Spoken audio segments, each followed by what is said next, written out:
我流产了，躺在病床上，医生说需要静养。我老公来看我，带来的不是鸡汤，而是一份补充协议。他冷静对我说，根据我们婚前协议4.1.3款，因一方身体原因导致的生育计划延期，期间产生的所有额外营养及护理费用，应由该方个人承担。他顿了读，又补充，当然，看护你的时间，我会按我每小时的咨询费标准，给你打个8折。亲爱的朋友，你好呀。此刻的你，是刚结束了一天忙碌的工作，正窝在沙发里放松，还是在某个安静的角落，想暂时逃离外界的喧嚣呢？无论你身处何方，此刻请试着放慢呼吸，欢迎来到心灵小书馆。这里没有厚重的典籍，没有复杂的理论，只有一本本藏着温柔与力量的小书，和一段专属于你的与心灵对话的时光。喜欢我的朋友，欢迎点击订阅分享。那我们故事开始。这个我爱了5年，结婚3年的男人，此刻陌生的像一个从法条里走出来的魔鬼。我的心，随着他冰冷的话，好像被刮工刀刮干净了。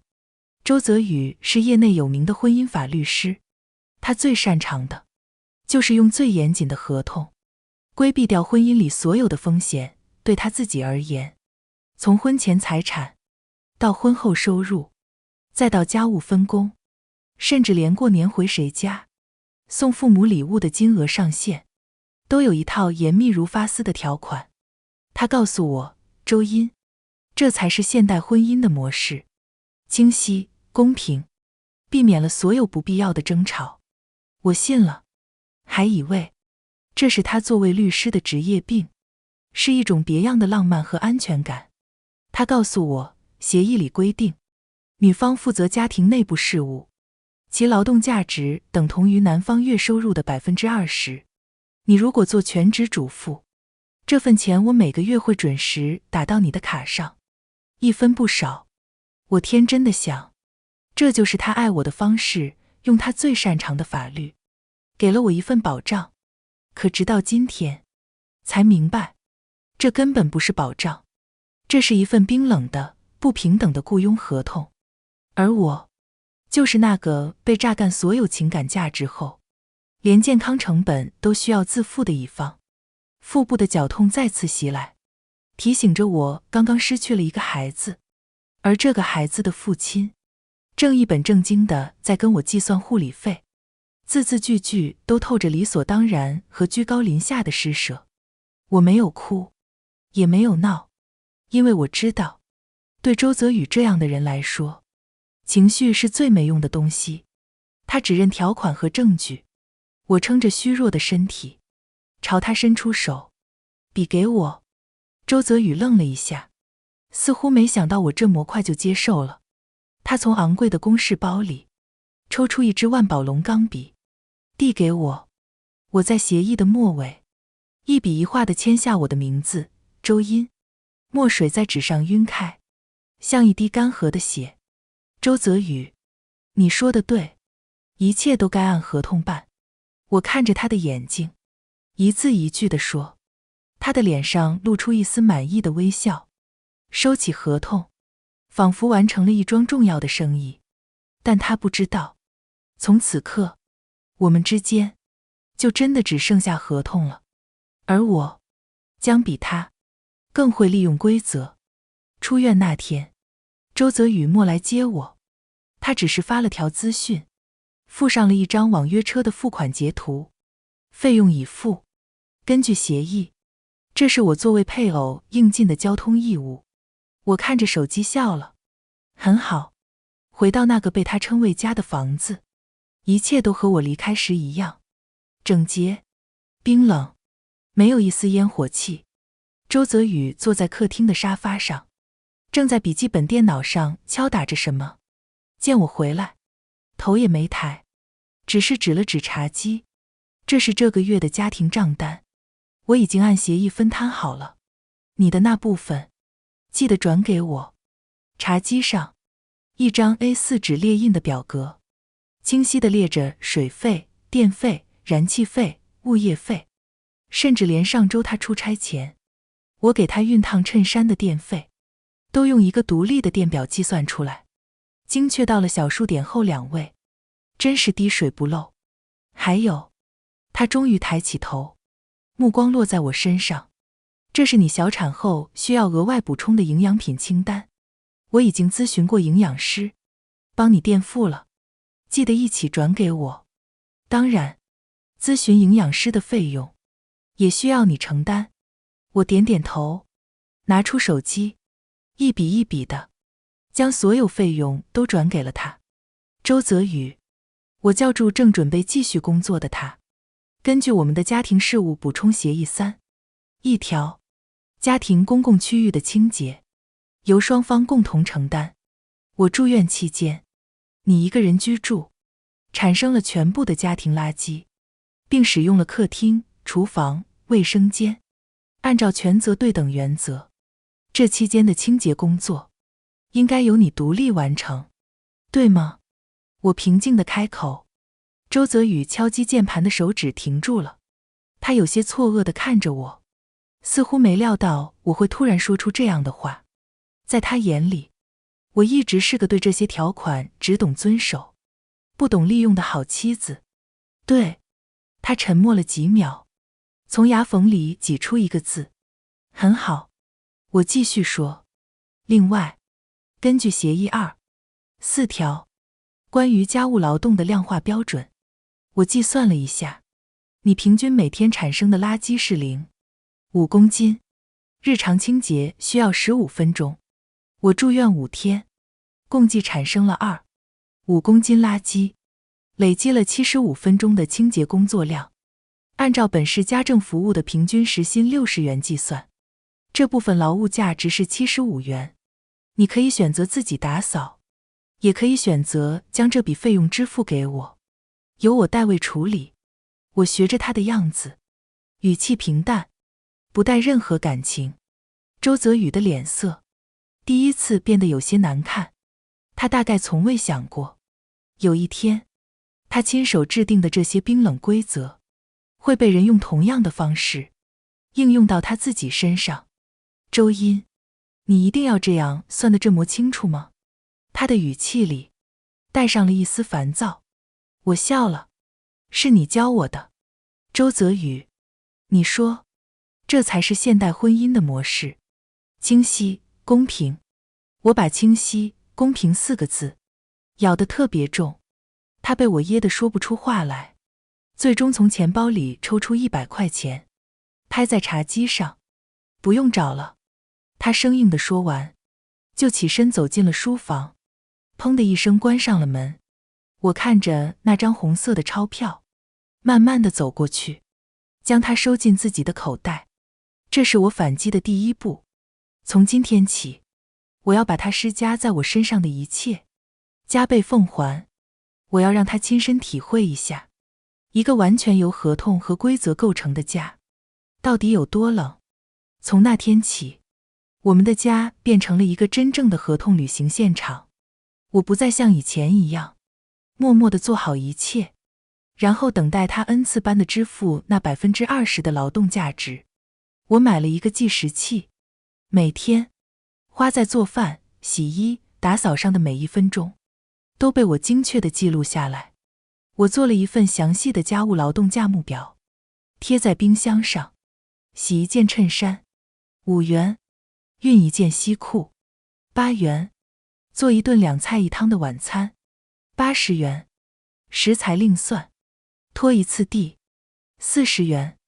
月末，我会将账单和计时器记录一起发给周泽宇。他看着那份比他律所账单还详细的表格，脸色铁青，但一句话都说不出来，因为这份价目表的定价标准完全是参照他当初为了打压一个离婚女客户，要求对方赔偿家务劳动损失时所做的市场调研报告。那份报告还是我不小心从他书房的固纸堆里翻出来的。他只能捏着鼻子，把钱一分不少地转给我。我们的交流也从日常的闲聊变成了冷冰冰的条款复述。周泽宇，根据协议，晚上11点后属于私人休息时间，请你不要在客厅看球赛制造噪音，这侵犯了我的休息权。周音，这份排骨汤的盐放多了，不符合我们约定的健康餐饮标准，我有权要求你重做。可以，重做的费用是120元，因为这属于你的个性化需求，超出了基础套餐范围。周泽宇被我对得哑口无言，最后只能黑着脸把那碗汤喝了下去。家里的气氛降到了冰点，我们就像两个住在同一屋檐下的合租室友，严格遵守住 AA 制，泾渭分明。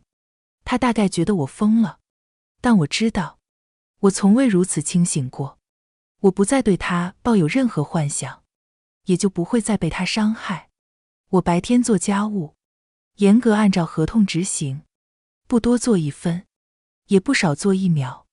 剩下的时间，我全部泡在了他的书房里。我像一块干涸的海绵，疯狂地吸收着那些枯燥的法律知识，婚姻法、合同法、民法典，我一本一本地啃。我知道，只靠这些小打小闹的规则反击，是远远不够的。周泽宇的根基，是他引以为傲的专业能力和那份我们签下的几乎毫无漏洞的婚前协议。想要真正的击败他，我就必须找到那份协议的漏洞。机会很快就来了。周泽宇的父母要从老家过来小住一段时间。按照惯例，周泽宇又起草了一份协议，关于父母探亲期间相关责任与义务的临时协议，里面详细规定了我要负责的饮食起居，甚至精确到了每天要为他父母测量血压的次数。他把协议递给我，姿态和在医院时一模一样，高高在上，仿佛是在下达指令。我接过协议，从头到尾仔细看了一遍，然后抬起头，对他露出一个善解人意的微笑。老公，我觉得这份协议很完美，不过有一个小细节，我们是不是可以补充一下？什么细节？他皱了皱眉。你看，我指着协议的一角，慢悠悠地说，协议里只规定了我们的义务，但没有提到权利。叔叔阿姨他们为人客气，如果对我这段时间的照顾特别满意，非要给我包个红包，或者送点小礼物，那我该不该收呢？毕竟，按照我们的主协议，婚姻存续期间的赠与，如果没有明确说明，是属于夫妻共同财产的。为了避免以后产生纠纷，我觉得我们有必要在这里加一条。周泽宇看着我，眼神里有些探究，大概在分析我这个提议背后的动机，但我表现得非常坦然，仿佛真的只是为了避免纠纷。最终，他的自负战胜了多疑。你说的有道理。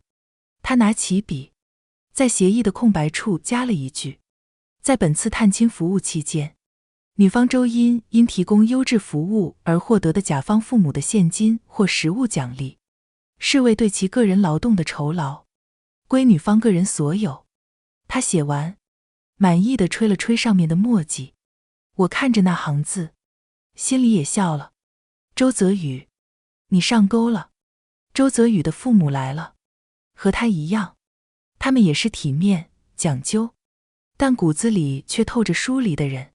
我拿出了12万分的热情和专业，严格按照协议上的要求，每天为他们准备3餐2点，荤素搭配，精准控盐控糖，每天早晚2次为他们测量血压和心率，并做成数据图表，方便他们随时查看，陪他们聊天，带他们逛公园，甚至把我从网上学来的按摩手法都用在了他们身上。2位老人一开始还有些拘谨，但很快就被我专业而贴心的服务打动了，不止一次地夸我，小英啊，你真是比亲闺女还贴心，泽宇能娶到你，真是他的福气。每当这时，坐在一旁的周泽宇脸上都会露出一丝复杂的表情，有满意，因为我在他父母面前给他挣足了面子，也有不安，因为他发现我的服务好得超出了他的预期，甚至让他都感到了一丝陌生。他父母住的半个月里，我们家仿佛成了一个5星级的养老中心，而我就是那个金牌护工。在他父母临走的前一晚，婆婆拉着我的手，硬是塞给我一个厚厚的红包。小英，这是我们的一点心意，你一定要收下。这半个月真是辛苦你了。我假意推辞了几番，最后在2位老人不收就是看不起我们的坚持下，勉为其难地收下了。周泽宇全程目睹了这一切，他没有阻止，因为这一切都在合同的许可范围之内。送走他父母后，周泽宇回到家，看着一尘不染的客厅和桌上准备好的晚餐，难得地对我说了一句：辛苦了。我笑了笑，不辛苦，这是我分内的工作，毕竟是有偿的。我晃了晃手里的红包，周泽宇的脸色沉了一下，没再说话。他以为这件事就这么过去了，他以为我想要的不过就是那个红包里的2万块钱。他太小看我了，我想要的从来都不是钱，而是他亲手签下的那份协议，那个承认了我的家庭服务可以获得现金奖励的条款。这是我拿到的一把最重要的钥匙，有了它，我就可以打开整个案件最关键的大门——家庭劳动的价值认定。在周泽宇的书房里，我找到了一本他代理过的案例汇编，其中一个案子，一个全职太太在离婚时主张家务劳动补偿，被男方律师，也就是周泽宇，以无法量化、缺乏法律依据为由，驳得体无完肤，最后几乎是净身出户。我看着卷宗里周泽宇那番关于家庭主妇的情感付出无法用金钱衡量，因此也不构成财产分割的依据的精彩辩词，只觉得一阵反胃。现在我就要用他自己来推翻他自己的逻辑，万事俱备，只欠一个让他无法拒绝的离婚的理由。我莫等太久，半个月后，周泽宇带回一个女人，很年轻，很漂亮，是他们律所新来的实习生安琪。他介绍说，安琪在跟一个大专案，需要经常加班，为了方便，暂时住在我们家的客房。说这话时，他表情坦然，仿佛这只是一件再正常不过的工作安排，甚至当着我的面拿出了一份临时留宿协议，让我签字。协议里写明了，安琪在我们家居住期间，不得使用我的私人用品，不得进入主卧，等等，条款清晰，界限分明，看上去毫无问题。但我知道，一个男人，尤其是一个像周泽宇这样精于算计的男人，绝不会无缘无故地把一个年轻漂亮的女同事带回家。他们之间或许还没有实质性的出轨，但周泽宇已经开始为他的下一段关系铺路了。他想用这种温水煮青蛙的方式，让我习惯，让我麻木，最后体面地退出。可惜，我不会再给他这个机会。那天晚上，我听见安琪在客房里洗澡的声音，听见周泽宇借口送牛奶，在客房门口和他低声说笑。我躺在冰冷的床上，抚摸着自己依然平坦的小腹，那个我失去的孩子仿佛在无声地催促着我。我拿出手机，拨通了一个号码，那是我通过查阅资料找到的一位专门打离婚官司的女律师。电话接通后，我只说了一句话：你好，张律师。我准备好了。第二天一早，周泽宇正和安琪在餐桌上讨论工作。我穿着一身得体的连衣裙，化了淡妆，将一份档轻轻地放在了周泽宇的面前。他皱了皱眉，不悦地看着我：周音，没看到我在忙吗？有什么事？他的话在看清档封面的几个大字后，戛然而止。离婚协议书。他的脸色瞬间变得无比阴沉，像是暴风雨来临前的天空。安琪也尴尬地停下了刀叉，不知所措地看着我们。你闹够了没有？周泽宇压低了声音，语气里是毫不掩饰的怒火。我没有理会他的愤怒，只是平静地看着他。周泽宇，我不是在跟你闹，我是来通知你，我们要离婚了。他冷笑一声，身体向后靠在椅背上，恢复了他惯有的傲慢。离婚？可以。周音，你别忘了我们签过的婚前协议。离婚，你除了自己的婚前存款，什么都拿不走。这套房子，我的收入，都跟你没关系。你确定你想清楚了？他以为他还能像过去一样，用那份协议拿捏我。我摇了摇头，然后从身后拿出了一个厚厚的当家，放在了桌上。不，你错了。我直视着他的眼睛，一字一句，清晰无比。是你，周泽宇，你将净身出户。他像是听到了天大的笑话，嗤笑出声，眼神里充满了鄙夷和不屑。他伸手翻开了当家，脸上的笑容却在下一秒彻底凝固了。当家的第一页，不是什么情绪化的控诉信，而是一份列印精美的律师函。他的瞳孔猛地一缩，死死地盯着那份档。我微笑着，轻轻地开口，声音不大，却像一把重锤，敲在了他的心上。这是我送给你的第一份礼物，周泽宇律师，一份由我的代理律师发给你这位被告人的律师函。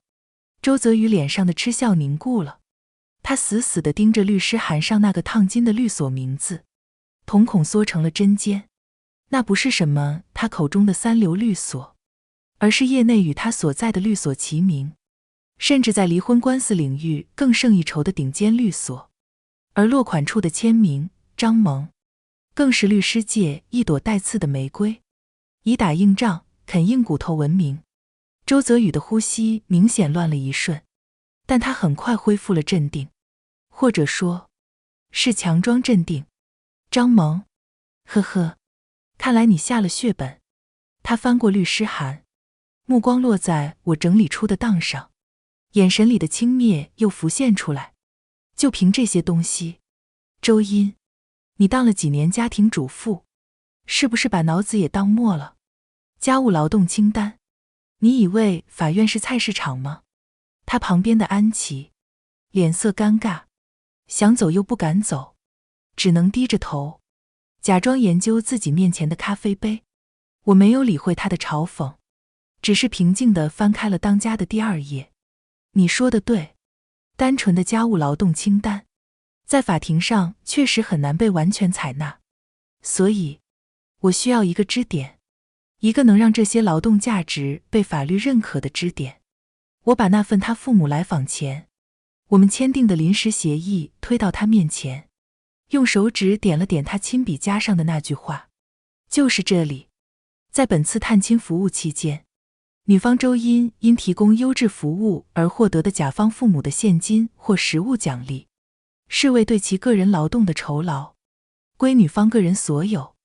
我抬起眼，对上他陡然锐利的目光，微笑着说，周泽宇，是你亲手承认了我的家庭服务具备商业价值，并且可以获得现金奖励。你将我们之间传统的家庭义务转化成了一份可以被量化、被支付的商业合同。这份补充协议，就是你为我打开的突破口。周泽宇的喉结滚动了一下，他作为律师的直觉，让他瞬间意识到了这份协议的危险性。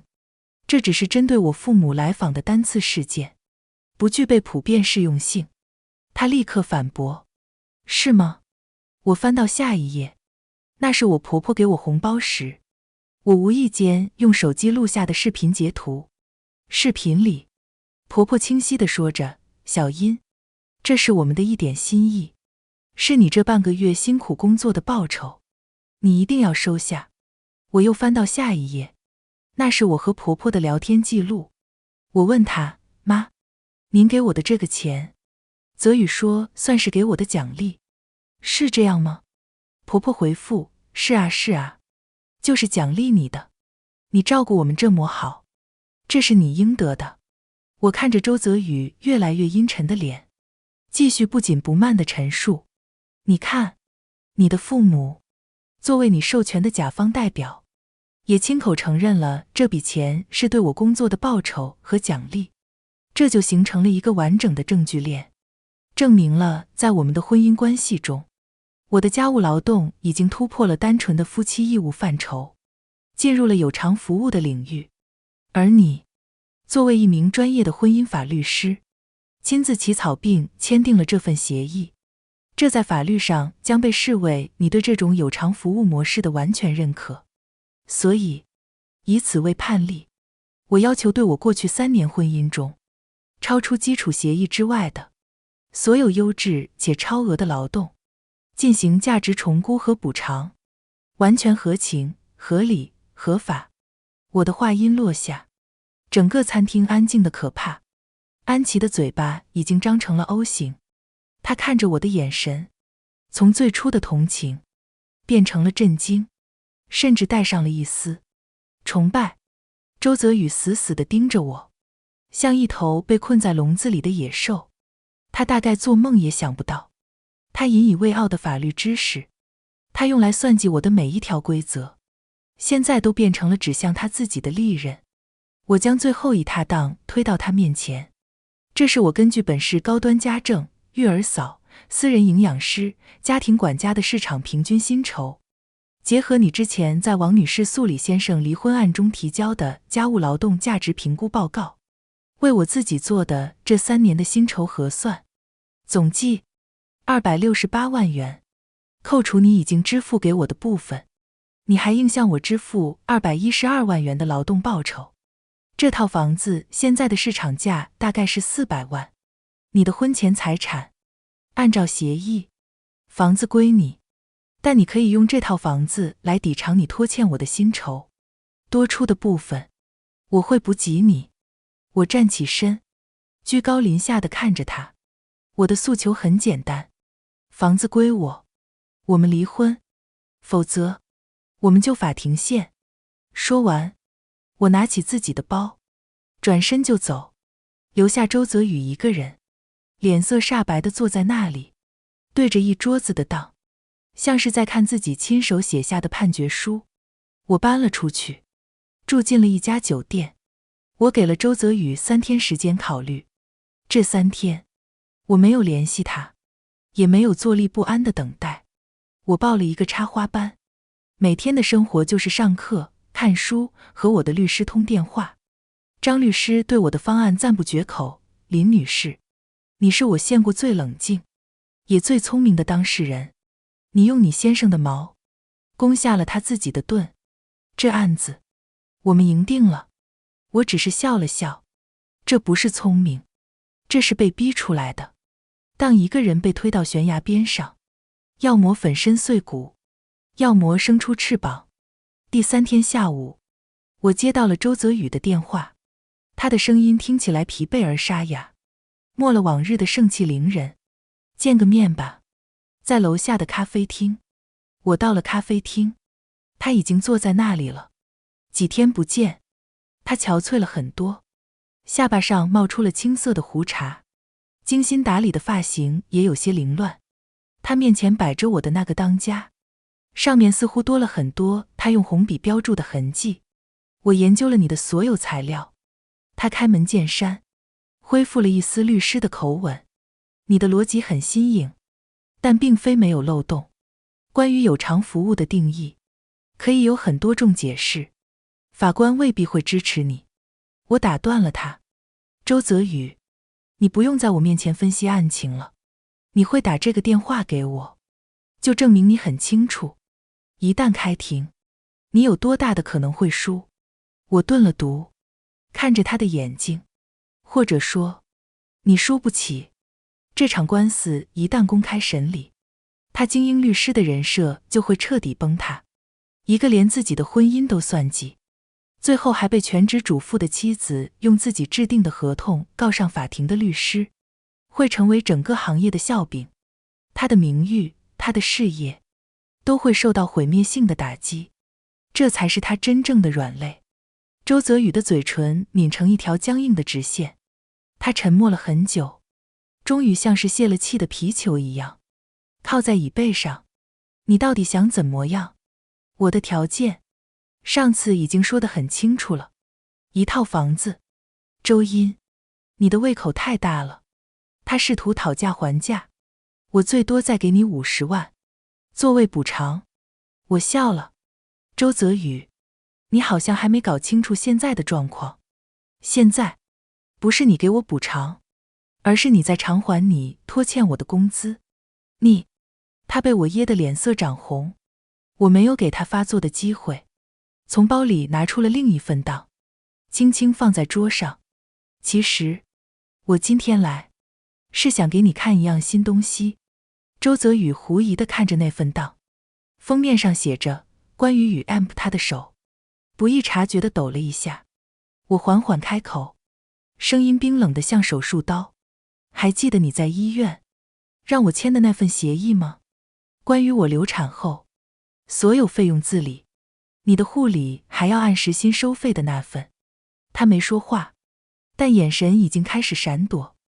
我咨询了我的律师，也查阅了相关的法律。在我刚刚经历流产手术，身心都处于极度脆弱和痛苦的状态下，你作为我的丈夫，同时也是一名具备完全专业知识的律师，利用我的无助和资讯不对等，诱使我签订了一份明显有失公平的协议。这种行为，在法律上可以被认定为乘人之危。以此签订的合同属于可撤销合同，而你利用专业身份对弱势配偶进行胁迫的行为，一旦被认定，我完全可以向律师协会提起对你的职业道德投诉。周泽宇，我凑近了一点，压低了声音，一字一句地对他说，你说，如果你的客户、你的对手，还有律协的纪律委员会知道了你连自己刚刚流产的妻子都不放过，他们会怎么想？你的律师执照还能保得住吗？啪嗒，他手中的咖啡勺掉在了地上，发出清脆的响声。周泽宇的脸上最后一丝血色也褪尽了，他像是被人抽走了脊梁骨，瘫坐在椅子上，眼神涣散。他知道，我亮出了最后一张，也是最致命的一张底牌。前面那些是要他的钱，而这一张是要他的命。他精心构建的一切，他的事业，他的骄傲，他的体面，在这张薄薄的纸面前都将灰飞烟灭。最终，周泽宇妥协了。他看着我的眼神充满了震惊、愤怒，还有一丝恐惧。他可能从来没有想过，那个在他眼中温顺、听话，对法律一窍不通的周音，会用这样一种决绝而致命的方式将他逼入绝境。他以为自己掌控着一切，却不知道，当一个女人被伤透了心，决定不再爱的时候，她能爆发出多大的能量。我答应你。他从牙缝里挤出这几个字，仿佛用尽了全身的力气。房子归你。我净身出户。不是净身出户，我纠正他，是支付你拖欠我的劳动报酬。我们之间账货两清。周泽宇惨笑一声，没有再反驳。接下来的事情进行得异常顺利。我们在张律师的律所里签署了离婚协议。周泽宇全程面无表情，只是在落笔签字的时候，握着笔的手指节因为用力而泛白。签完字，他站起身，没有看我一眼，转身就走，背影萧瑟，像一个输光了所有筹码的赌徒。张律师走过来，拍了拍我的肩膀，恭喜你，周音，你自由了。我看着窗外，阳光正好。是啊，我自由了。走出律所大门的时候，我看见了安琪，她在不远处的街角等着，看到周泽宇出来，急忙迎了上去。周泽宇却一把推开了他，失魂落魄地往前走。安琪愣在原地，看着他的背影，又看了看我，眼神复杂。我朝他微微颔首，然后转身，走向了与他们相反的方向。我不知道周泽宇和安琪以后会怎模样，我也不关心，那是他们的故事，而我的故事要重新开始了。办理房产过户手续那天，我又见到了周泽宇，他看起来比上次更加颓丧，眼下的乌青很重。我们全程没有任何交流，像两个陌生人，默默地走完了所有流程。当工作人员把那本只写着我一个人名字的房产证交到我手上时，我的心终于彻底地落了地。这本红色的证件不仅仅是一套房子，它是我过去3年青春的证明，是我失去的孩子的补偿，也是我亲手为自己赢得的新生活的入场券。从房管局出来，周泽宇叫住了我。周音。我停下脚步，回头看他。魏石魔。他看着我，眼神里满是血丝和不解。我们之前不是一直好好的吗？好好的。我差点笑出声。在他眼里，那个对他言听计从、任劳任怨，被他用一份份合同牢牢捆住的我，就是好好的。任何反抗，任何超出他控制范围的行为，都是不正常。周泽宇。我看着他，无比平静地说，你从来都没有爱过我，你爱的只是一个符合你所有规则的完美的妻子角色。你把婚姻当成一场交易，把家当成一家公司，现在不过是你的员工，在合同到期后拿走了他应得的报酬而已。他愣住了，似乎在咀嚼我的话。你知道我们最大的问题是什么吗？我继续说，在你制定的那1000多条规则里，从来没有一条是关于爱的。说完，我不再看他，转身大步离开。阳光照在我的身上，很暖。我感觉到，那个曾经被困在冰冷的合同和条款里的周音，正在一点一点地活过来。离婚后的第1个月，我做的第一件事，就是把那个房子彻底改造了一遍。我扔掉了周泽宇留下的所有东西，换掉了他喜欢的冷色调家具，把墙刷成了温暖的米色。我买了很多绿植和鲜花，把阳台布置成了一个小花园。阳光透过落地窗洒进来，整个家都变得明亮而有生气。我终于拥有了一个真正属于自己的家，一个不再需要用合同来规定责任和义务，只需要用爱来填充的地方。我没有急着去找工作，而是给了自己一个长假。我捡起了大学时喜欢的画画，报了一个油画班。我还开始学习烘焙，看着面粉和黄油在自己手中变成香甜可口的蛋糕，那种成就感是再完美的家务清单也无法给予的。我的生活变得简单、纯粹，也充满了久违的快乐。有一天，我在画室里接到了一个意想不到的电话，是安琪打来的。她的声音听起来有些犹豫。周音姐，你现在有空吗？我想请你喝杯咖啡。我有些意外，但还是答应了。在咖啡馆见到安琪，她看起来有些憔悴，眼神里带着一丝胆怯。她走了。安琪搅动着杯子里的咖啡，低声说，离婚后，她在律所的地位一落千丈，很多人都在背后议论她。上周，她办了离职，听说要去别的城市发展了。我点点头，对此并不意外。周泽宇那样骄傲的人，是无法忍受在一个地方跌倒后，再面对那些同情或嘲讽的目光的。他走之前，找我谈了一次。安琪抬起头，看着我。他跟我说，他错了。他说他一直以为，最完美的亲密关系，就是用最理性的规则来构建，这样就可以避免所有的感情用事和混乱。直到他失去了一切，他才发现，当一段关系里只剩下规则时，那有多么可怕。我静静地听着，没有说话。他还说，安琪的眼圈有些红，他让我转告你，对不起，尤其是关于那个孩子的事。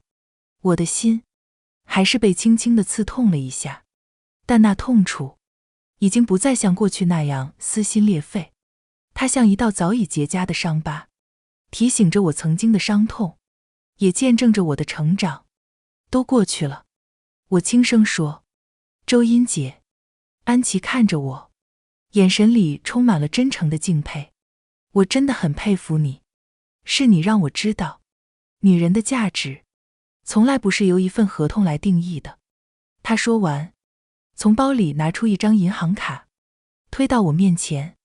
这是周泽宇让我转交给你的。他说，这是他该付的，小产后的营养费和护理费。虽然晚了很久，我看着那张卡，沉默了。最终，我把它推了回去。替我还给他吧。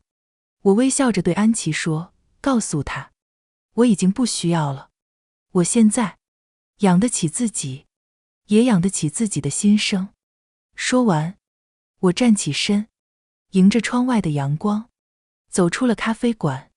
我知道，我的人生从这一刻起才真正开始。我不再是谁的妻子，谁的乙方，我就是周音，我自己人生的唯一甲方。今天的心灵小书馆到这里就要和大家说再见了，记得把这份温暖也分享给身边需要的人。喜欢我的朋友欢迎点击订阅分享，让更多人能在文字里找到慰藉。下一期心灵小书馆，我们会带着新的温暖文字与你相遇，不见不散呀，亲爱的朋友。